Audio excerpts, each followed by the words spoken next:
Eu sou Alice e estamos falando de relacionamentos sociais.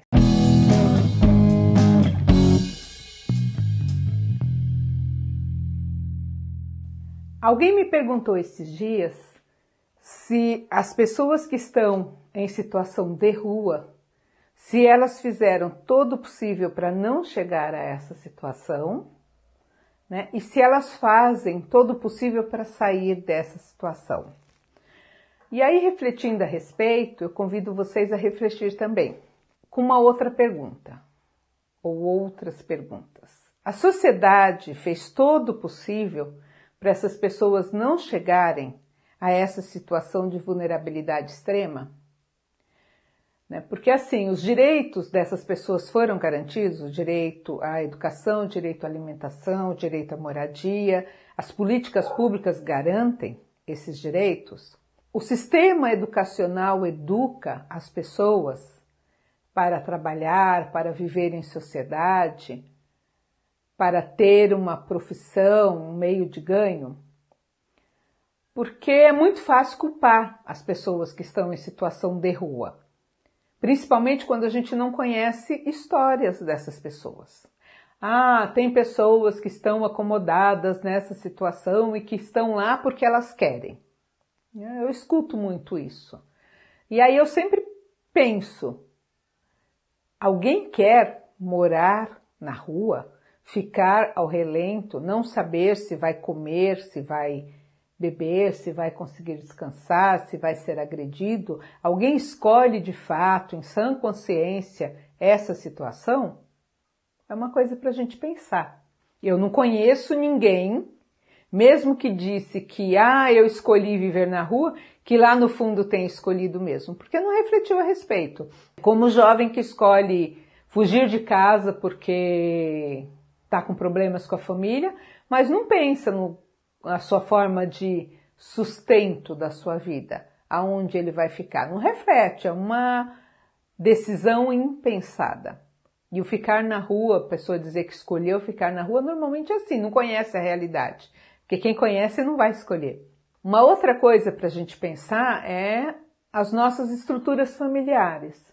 Porque antigamente, no tempo dos meus pais, não precisa ir tão longe, as famílias assumiam os seus idosos, os seus dependentes alcoólicos, os seus doentes mentais, as pessoas que tinham problemas, a família assumia, cuidava, fazia parte do pacote.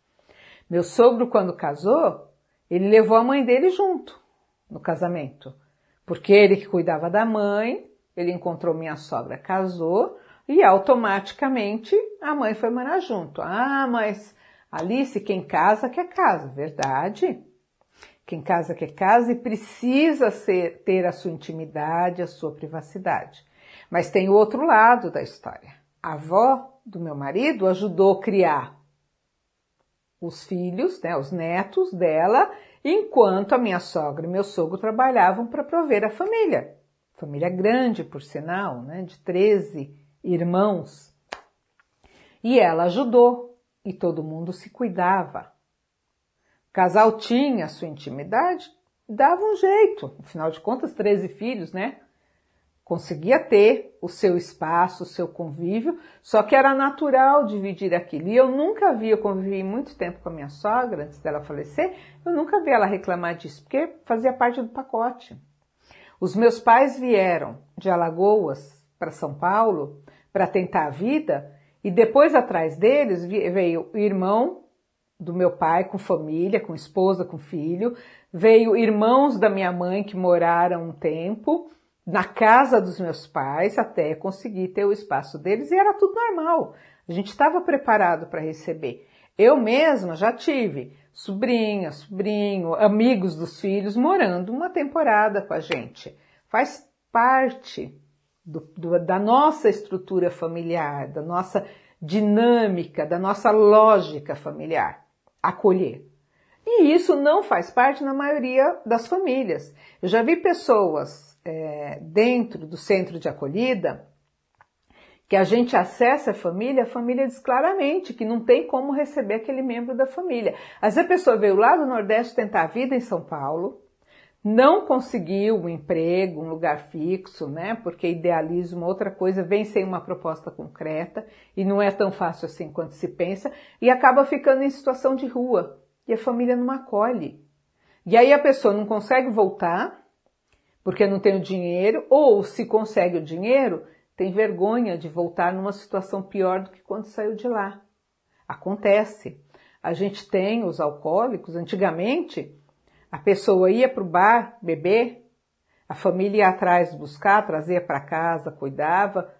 Hoje em dia a maioria está na rua. Idosos. A gente tem muitos idosos em situação de vulnerabilidade, né? Ah, porque todos os idosos são bonzinhos e deveriam ser acolhidos em casa. Não, a gente tem pessoas com muita dificuldade de convivência com seus familiares. Isso é uma realidade. Mas a paciência, o cuidado não foram cultivados ao longo da vida e desemboca naquilo. A gente tem idosos que acabam ficando em situação de vulnerabilidade porque não querem ser um peso para a família. Eu contei há um tempo atrás o caso do Natanael. Natanael era um idoso que não recebia aposentadoria, ou recebia uma aposentadoria muito pequena, na verdade, né? Era um benefício, não era uma aposentadoria. E ele trabalhava engraxando portas na região de Pinheiros e dormia no albergue. Quando ele morreu, que a gente foi atrás de família, enterro, nós descobrimos um filho dele que ele visitava, né, de tempos em tempos, e o filho acreditava que ele estava morando numa pensão em Pinheiros, se mantendo sozinho, né, e não fazia ideia de que ele já estava há muito tempo dentro do albergue. E o Natanael não queria contar justamente para não ser um peso no filho. A gente teve durante muito tempo, dentro do centro de acolhida lá de Pinheiros, o seu Antônio. O seu Antônio fazia uns artesanatos de dobradura, fazia uns cisnes maravilhosos, eu até tenho um ainda, né? Fazia as dobradurinhas, as pecinhas e encaixava para formar a figura.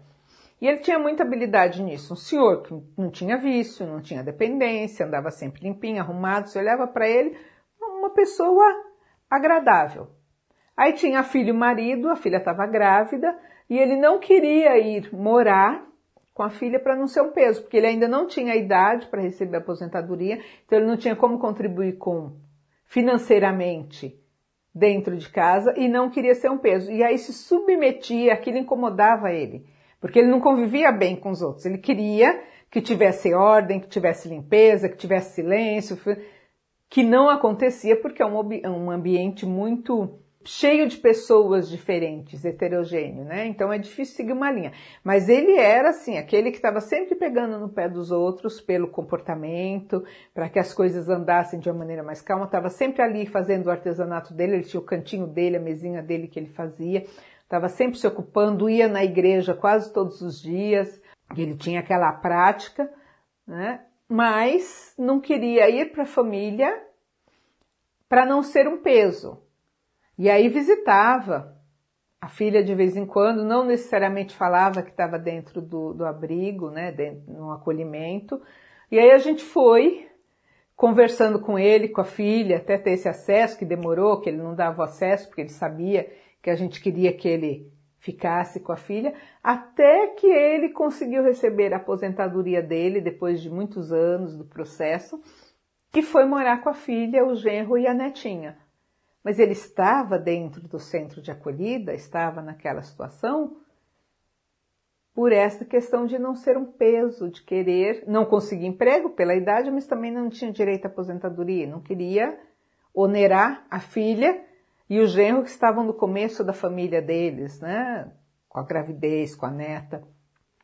Então tem muitos casos assim. A gente tem uma quantidade grande de idosos na rua. A gente tem uma quantidade grande de jovens, de crianças em situação de rua. Se essas pessoas fizeram tudo que podiam para não estar naquela situação, aí é individual, é da história de cada um. E porque a pessoa está em situação de rua, a gente vai deixar ela, vai abandonar e ela que se vire? A gente vai partir do princípio que a culpa é dela, o problema é dela e eu não tenho nada com isso, como a maioria das pessoas fazem? Né? Vamos refletir um pouco. Ah, eu não vou pegar uma pessoa em situação de rua e levar para casa. Também já ouvi isso. Ah, leva para sua casa, você que cuida. Tudo bem, eu podia levar uma, duas, como eu até já trouxe para minha casa, eu pessoalmente, né? Mas a gente não vai resolver o problema de 24 mil pessoas em situação de rua na cidade de São Paulo, sem contar as outras. Não dá para resolver o problema. O problema é coletivo, o problema é da sociedade. O problema não é individual, nem é individual da pessoa que está em situação de rua, nem é individual da gente, eu, sozinha, resolver o problema. Não, é um problema coletivo, é um problema da sociedade, é um problema que a gente precisa refletir que está se agravando. Por quê? A política pública não favorece o direito dessas pessoas. Não existe uma política pública real, adequada, que dê condições de vida para essas pessoas. Não existe uma política de habitação, de moradia para a pessoa ter o seu cantinho, o seu lugar, que facilite os pagamentos das mensalidades dessa moradia. Não existe uma política de empregos que realmente capacite as pessoas, que realmente dê oportunidade no mercado de trabalho. Não existe. Isso é uma realidade. A nossa educação não favorece as pessoas que mais precisam. Isso é uma realidade. E se a gente, enquanto sociedade, ficar nesse discurso de que a pessoa está em situação de rua porque ela quer, porque ela não fez nada ou porque ela merece, a gente não vai lutar para que as coisas mudem. Ah, vamos resolver o problema de todo mundo? Não, o problema de pessoas em situação de vulnerabilidade, acho que ele já existe desde o início dos tempos.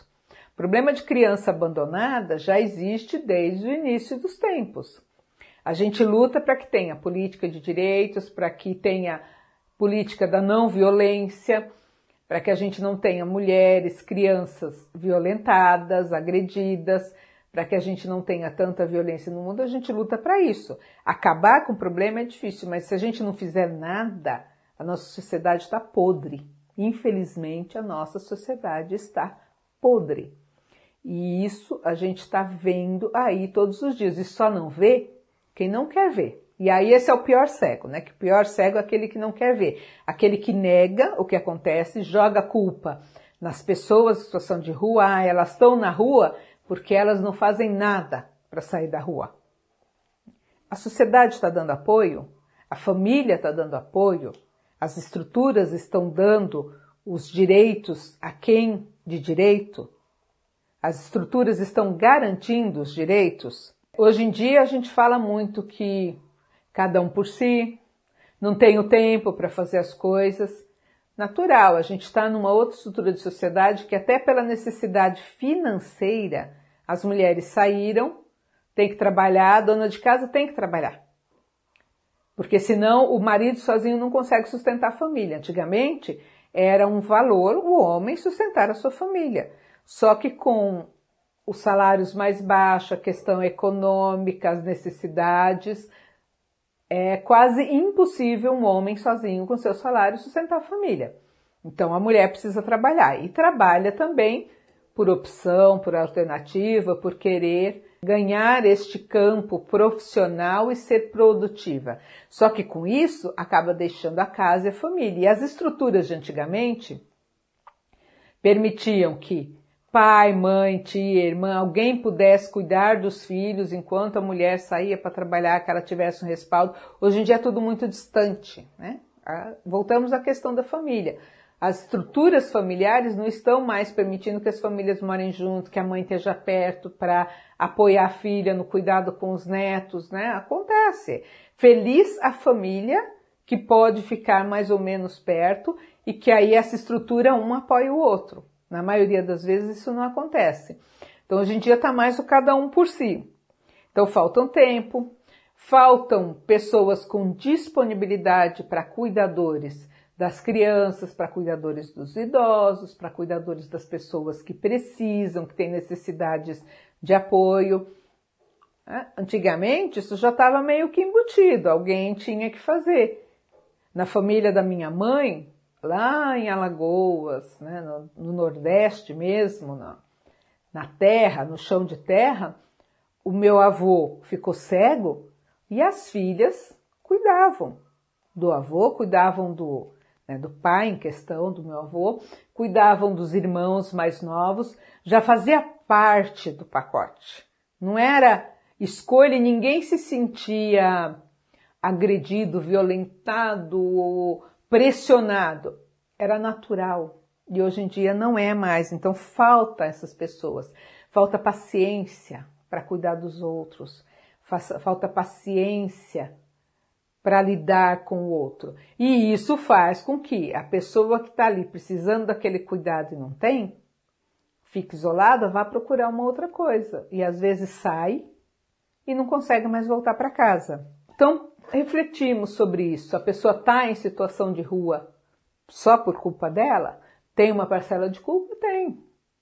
Até porque a gente não educa os nossos filhos, os nossos netos, as nossas crianças para conviverem. E isso está gerando uma estrutura atual em que a gente não sabe lidar com o outro. E isso também ajuda a pessoa a não ficar na família, não ficar no emprego, não saber lidar e ficar em situação de rua. É tudo consequência de. Tá, refletimos. E o que vamos fazer com isso? Qual é a sua parte? O que você pode fazer? Então, vamos sair desse pensamento simplista de jogar a culpa só na pessoa que está em situação de vulnerabilidade. Ela tem a parcela dela, mas não é por uma coisa, por duas coisas, é por uma estrutura. E essa estrutura é responsabilidade da sociedade. Então vamos refletir sobre isso, vamos pensar qual é a nossa parte nessa sociedade, o que nós podemos fazer. Não podemos salvar todo mundo, mas a gente pode lutar por estruturas mais justas. Então é isso, se você concorda ou não concorda, deixe o seu comentário aí, a gente pode seguir conversando a respeito. Eu sou Alice e estamos falando de relacionamentos sociais. Até a próxima!